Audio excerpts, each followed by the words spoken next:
How many of you have heard of the value proposition canvas?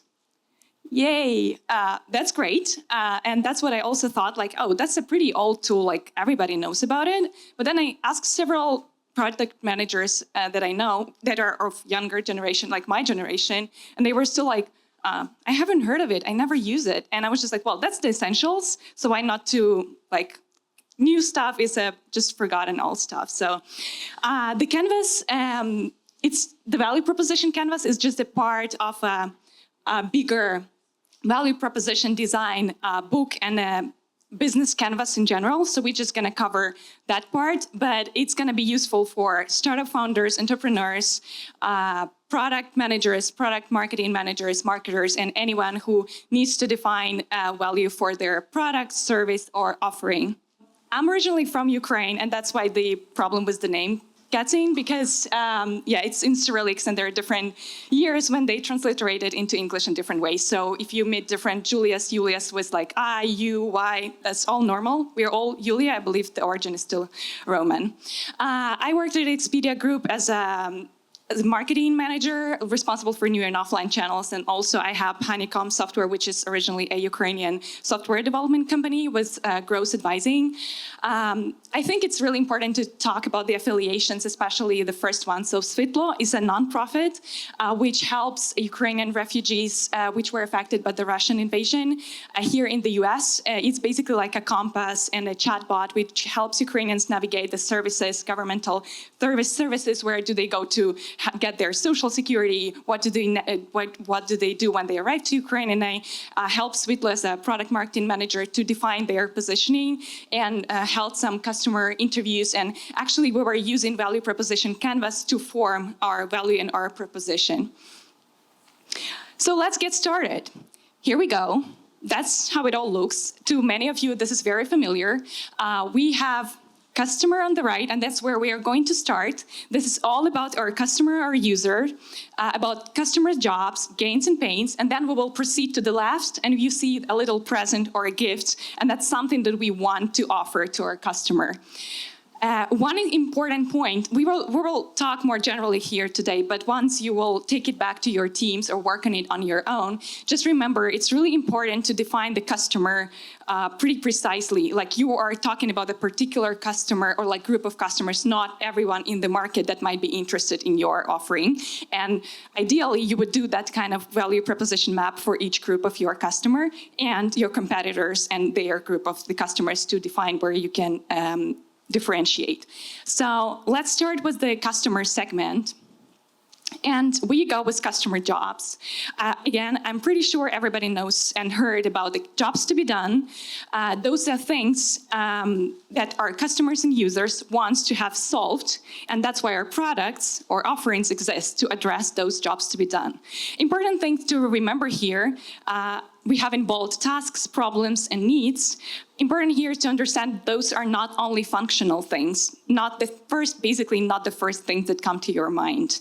Oftentimes that's going to be something emotional and many other things. So here are the trigger questions that we can ask ourselves, or when we brainstorm with our team, or when we have customer interviews, when we are reviewing our reviews on App Store, Google Play Store, when everyone is complaining that something is not working. So first 4 questions, they are more general, and I'm pretty sure like we already know answers to them. But there are some, like number 5, what emotional needs and are your customers trying to satisfy? What jobs, if completed, would give the user a sense of self-satisfaction? So let's think about our user as I mentioned before, like a particular person. How does your customer want to be perceived by others? Are we giving something that they can be proud of, that the society can think like, oh, that's a smart guy, he's using something that is, I don't know, ChatGPT, generative AI, whatever is the buzzword. And what kind of like self-actualization in the society or a product or offering brings to the customer, and how does your customer actually want to feel? What does your customer need to do to feel this way? And again, an important note, it's not only when the customer is using the product or offering or service, it's before, when the customer is researching, looking for the solution, and after, not only during that. So let's just have a quick example. Let's imagine we have a startup founder who wants to build MVP or prototype to show for investors to raise funding, and he needs to build that. He has this idea, and then he needs somebody to build this. What kind of jobs can be there? Well, number one, deliver high-quality software that meets your requirements. Meet project timelines, okay? There are like times when you have to pitch to the investors. It has to be cost-effective. I'm a startup founder. Most likely, I don't have the budget at the moment. And a most important one, which Tom was talking before, a partner that can accommodate your growth and changing software needs, as well as trust, like somebody that you can trust. That can be either a partner or your in-house team developer, but you have those just basic jobs to be done. Okay, let's move forward. So we know what needs to be done. What about the customer pains? Again, I've mentioned this already. What kind of things annoy your customer before, during, and after trying to get a job done? And risks also fall under the customer pains. And also think about bad outcomes, potential bad outcomes, and some like complementary products or services that are in the ecosystem of these jobs to be done that might be improved. And again, you have to list it here. Here are the trigger questions again. How do your customers define too costly, for example? For somebody, too costly is just the budget. For somebody, too costly is time. It takes too long. For somebody, too costly is when they have to switch, like if we're saying like switching from Apple to Android and you have all of the ecosystem there. What are their frustrations, annoyances? Are there any features that they are missing that your competitor is offering and they are talking about it somewhere or mentioning it on social media and just hashtagging you? What are the challenges on the way to get their jobs done? What are they afraid of? Are they afraid of, in terms of personality and their feelings, are they afraid to lose their face, power, maybe trust or status? You can address this too, so that's really important to list it in your pains. What are the risks? What are the big issues, concerns, and what are the barriers? Or other ways, we call them the switching costs to why the customer might not like or want to use your product. Other like upfront high investment costs or steep learning curve. Again, I know there's going to be a session on PLG, and I'm pretty sure there's going to be a lot of things covered there of how to mitigate that. But first of all, we have to list and know those pains. So going back to our example of the MVP, building MVP for startup, what are the pains? Finding the right partner or the right developer, and know that they are the right partner, right developer. Again, finding the trust, budget overruns, communication barriers, maybe this is the offshore team, or there's some geographical or cultural differences, lack of transparency, going back to Tom's talk, this is really important, and quality assurance. What if the founder is not technical himself and he's not sure, maybe the team or developer is just like saying that he's developing something all the time, but it's actually not happening, or something is wrong there. So what about the gains? What customer can get during, like, when is he getting his job done? So mentioned before, it can be something functional when you have just a product that you can use, but there can be some social gains, positive emotions, and cost savings. Let's go to the trigger questions. So what kind of savings in terms of time, money, and effort would they value, and your product might help them save or gain? What would make their jobs or lives easier? What are customers looking for the most? Are they searching for good design? Like, what are their priorities? Are they looking for good design, for guarantees, or something more specific? Or what do customers dream about in general? What would be a huge relief for them? And the last one, that basically just the opposite of the pain. So what do they desire, and what will make their life easier in terms of the likelihood of adoption of the feature, product, or solution. Do they desire lower cost, lower investment, lower risk? What would make it easier for them to adopt and, like, let's say, start using your product? And again, this is pretty easy. One stop here for a long time. I believe that's going to be, as a gain, reduced administrative burden if that's an offshore team, because they won't have to deal with a lot of stuff. Access to the latest technologies, focus on core business. This is pretty important for startup funder. Like, he can focus on like hiring the other team members, or thinking of on working on his pitch deck, or doing the research on the venture funds, while there is a team who is helping him with developing the product itself. Faster time to market, etc. So to understand what are those jobs to be done, there are, like, I'm pretty sure some of your teams have the dedicated customer research teams, sometimes UX, UI designers, sometimes marketers, depending on the size of your organization. Different people do this kind of research. They conduct interviews or focus groups. Again, you can always just start with the reviews on the internet. You can use ChatGPT and ask those questions. Again, run it through you and your team. But that's a nice start, even if you don't have access to users. But also just try to use the life of to live the life of the customers, because sometimes, and you know that, like, they can tell you different things that they do in reality. So here we go. We have the first part of the customer profile. Basically, those are just the things that were in the previous slides. And what's next? We will have a small group activity.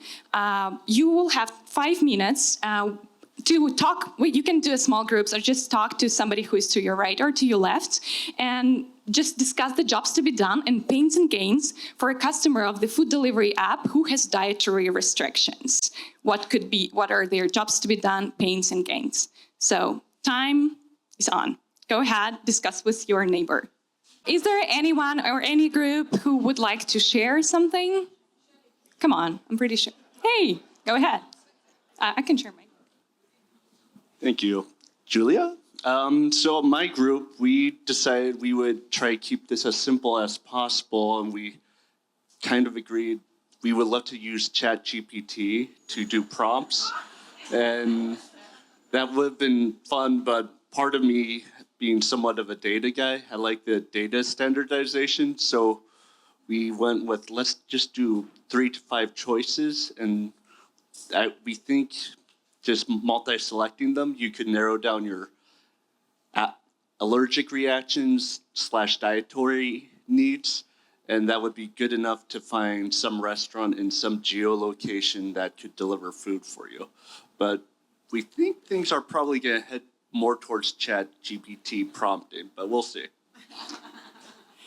Yes, great. And again, the task was for the food itself, but if we think about the ecosystem in general, I'm pretty sure one of the biggest issues is not even ordering the food, but actually making sure that what they delivered and did, and that's even goes beyond the food delivery, it's just the serving in the restaurants, make sure that they didn't put there a cheese or whatever you might be allergic or cannot have. So I believe there also a huge possibility to somehow automate, not necessarily using the manual labor, to understand that what you are actually delivering is safe to consume for a consumer. But again, that's just one thought. There are no right answers. That's the brainstorming exercise. But always think before and after. And again, it's important to narrow it down to a specific type of customer, because they're where your ideas for next features can come from. And we are, basically, probably that's something that you might have had there. Let's move forward. Now it's time to create value. And here we go to the gift present side of the canvas. And basically, in normal workshop with your team, what you will normally do is you will basically take each gain, each pain, and just find the way to address all of them and list it in the pain relievers and gain creators. And after that, you will just pick up some of those which are either unaddressed yet, unaddressed poorly, and form your product and service. One more important point, we're in 2023, I'm pretty sure everybody knows Miro or any other collaboration tools. That's how it normally goes.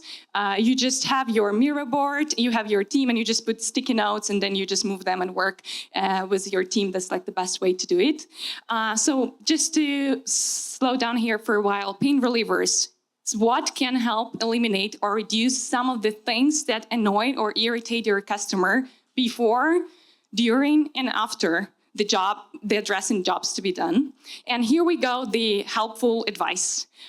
So are we producing savings in terms of time, money? Maybe we fix some underperforming solutions. Maybe we eliminate some risks. Maybe we eradicate common mistakes that are there. And maybe we're introducing lower or no upfront investment costs or any other switching cost that was mentioned and that we listed in our pains. Again, for the software development, that can be something like, again, providing quality assurance, making sure that we have a well-documented contract, that we won't have like hidden costs, etc. And what about the game creators? Basically same. Those are just like mirroring each other. So what can we deliver that will surprise our user by either delivering the functional utility, providing some kind of emotional or social gains, positive emotions, or cost savings by whatever cost is to this particular customer. And here again, here are the prompts that can help you think about it. And they basically really just mirror the pains.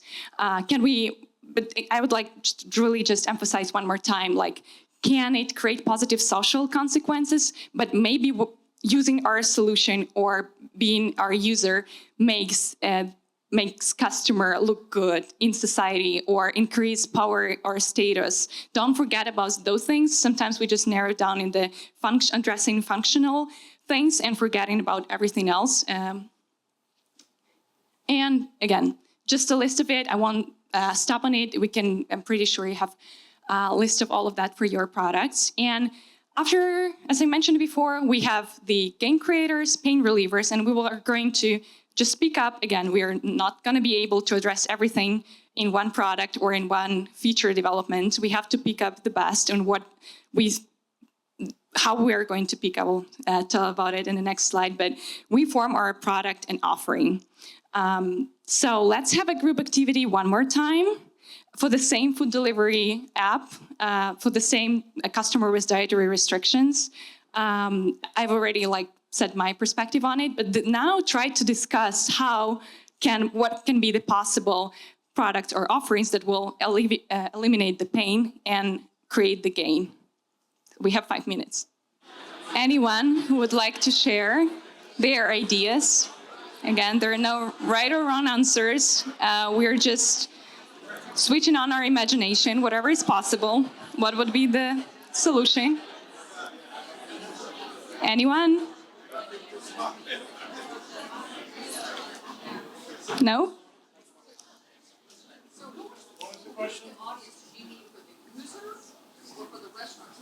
User. Our user, we are addressing user. Yes, so, but we are a food delivery app. So we are a food delivery app, and we need to solve that problem for a user who has dietary restriction or get their jobs done to make sure they got the right food and probably some other jobs on time. And yeah, no one. Okay, I just have. What do you mean? Yeah. You don't have to worry. You can go out, like your friend can have, celiac, and somebody else, really does need to avoid dairy, right? That it's not only it's food delivery. No, I'm sorry. If the app is doing, I don't either.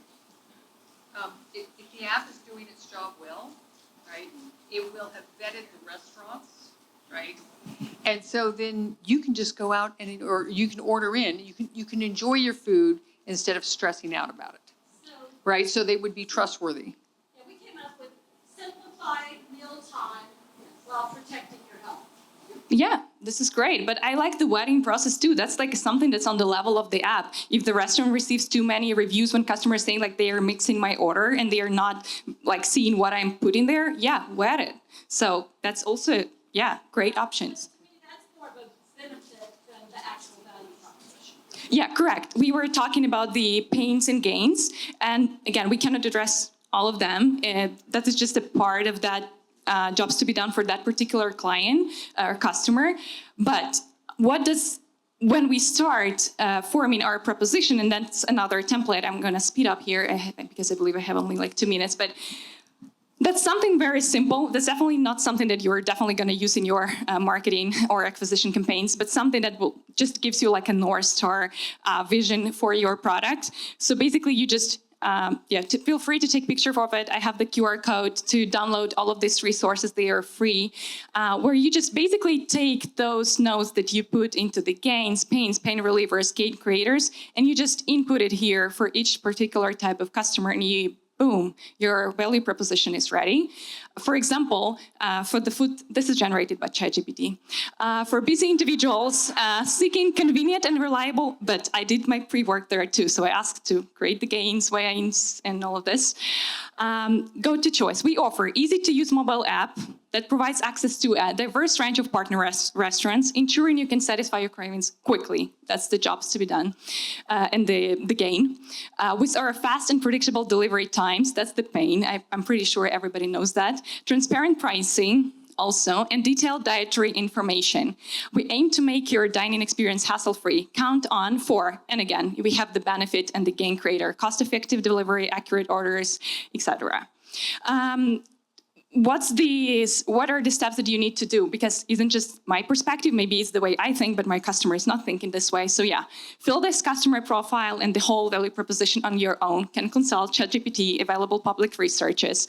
Fill then it with your team, run it through with your team. Do the research with the customer if it's possible for you. Do the surveys, interviews, refresh that profile using the quotes. Quotes are really important because basically, I'll tell you the secret, that's what marketers do. They just use the quote from the user and just put it in the marketing messages. They don't have to be creative. They just have to take what the customer said and make sure, just go and pay for advertising and reach to the customer. So refresh the profile using the quotes. Check against competitors. Again, don't forget you're not the only one. Maybe there is something that they are not doing well, and start working on your value. Sorry, I won't stop here, but how do we choose which product and services to go? We cannot address all of them because that's going to be a mess, and we will have a failure. First, make sure we have great business models. We focus on something that mattered the most. We are addressing something that is unsatisfied yet by our competitors or in general. There are some unresolved pains and unrealized gains. We target few jobs, pains, and gains, but we do that the best or extremely well. We go beyond functional tasks into emotional and social jobs. We measure our success and we try to differentiate. We outperform on at least one dimension, not all of them. And we are difficult to copy.